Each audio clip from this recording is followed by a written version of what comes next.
SpaceX dropped 16% last night, and there were accompanying falls of more than 4% by other big tech stocks, leading to a 1.3% fall by the Nasdaq index itself and 8% by the Korean market, which is dominated by a couple of semiconductor businesses. As for SpaceX, it peaked at $225 last Tuesday, and since then it's been downhill all the way to close last night 31% below that peak and not far above its IPO price of $135.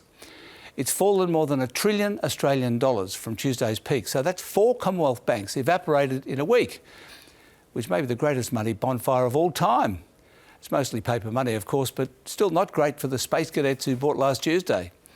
The local market also waned rather than waxed, with resources stocks leading the falls, along with WiseTech, which had another bad day after yesterday's news that its chairman was being investigated by the sex trafficking task force.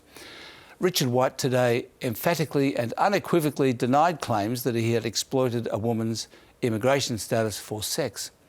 The other stock worth mentioning is REA Group, now the object of a lot of broker downgrades as analysts come to term with the impact on property listings of the budget capital gains tax changes. Not that REA has only been falling since the budget. Analysts and investors saw what's coming last August when the price touched $260 and has since halved. The oil price fell again as confusion reigns in the Strait of Hormuz. It's now called Schrodinger's Strait, after the famous thought experiment about the cat in the box that's both dead and alive at the same time.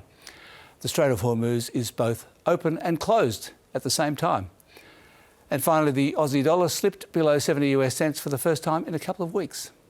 And that's finance.